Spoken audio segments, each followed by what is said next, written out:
There's a house in the middle of nowhere, a house that has stood for over a century, weathered by time, forgotten by most, but those who dare step inside never forget what they experience. Some leave with whispers of shadowy figures, others never leave at all. This is the story of the Blackwood Manor, a place where something sinister lurks within the walls, where time bends, and reality warps, a place that feeds on fear, and never lets go. Story begins. It all started with a family, the Blackwoods. Richard, Eleanor, and their 2 children, Thomas and Abigail, moved into the house in 1893, eager for a fresh start. Richard, a historian, had purchased the manor for a suspiciously low price, unaware of the horrors embedded in its very foundation. Neighbors warned them, stories of past owners disappearing, strange sounds echoing at night, lights flickering with no explanation. But the Blackwoods were rational people. They dismissed the tales as old superstitions. Until the first night. Abigail was the first to notice. She awoke to the sound of whispering, soft, hissing voices that came from the walls, from the floors, from the darkness itself. When she told her parents, they dismissed it as a bad dream. But the next night, Thomas heard them too. And then, Eleanor. The whispers weren't just sounds, they were words. Help us. The descent into madness.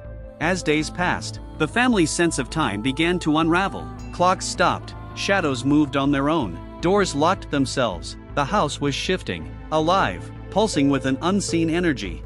Richard, desperate for answers, searched the manor's records and uncovered its horrifying past. The original owner, a reclusive doctor named Alistair Vane, had been accused of conducting twisted experiments, rituals meant to defy death itself. The house had been a place of sacrifice. Blood had soaked into the very wood, and the spirits of the lost were trapped within its walls.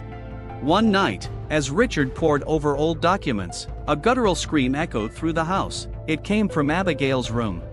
When they burst in, she was standing by the window, eyes wide, unblinking. "There's someone here," she whispered, watching. The breaking point. The entity made itself known in the following days. Eleanor found herself standing in the kitchen with no recollection of how she got there, her hands covered in dirt, as if she'd been digging. Thomas vanished for hours at a time, only to be found staring at the basement door, whispering in a language no one recognized. And then came the night of the storm. Lightning illuminated the manor in eerie flashes. The whispers became screams, doors slammed, shadows writhed along the walls like living creatures. And then, the basement door, always locked, sealed shut for years, creaked open on its own. Richard, holding a candle, stepped forward.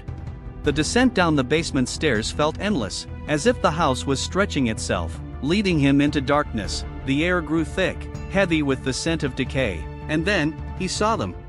Figures, dozens of them, huddled in the corners, eyes hollow, faces contorted in silent agony, the lost souls of Blackwood Manor. They reached for him, their fingers like ice, pulling, begging, but as Richard screamed, the house itself seemed to react, walls shaking, floors cracking. The entity wasn't pleased. It didn't want the truth uncovered. It wanted them, all of them. The final night, the Blackwoods never had a chance. When the sun rose, the house stood silent once more, empty, no sign of struggle, no bodies, no evidence that the family had ever existed. Only the whispers remained. Help us. Conclusion. Blackwood Manor still stands today, abandoned, untouched. Some say you can still hear the screams on stormy nights, see figures peering from the windows. The house waits, patient, hungry. So if you ever come across an old, forgotten house, one that calls to you, whispers your name, be warned. Some houses aren't haunted. They're alive. And they're always waiting for their next guest.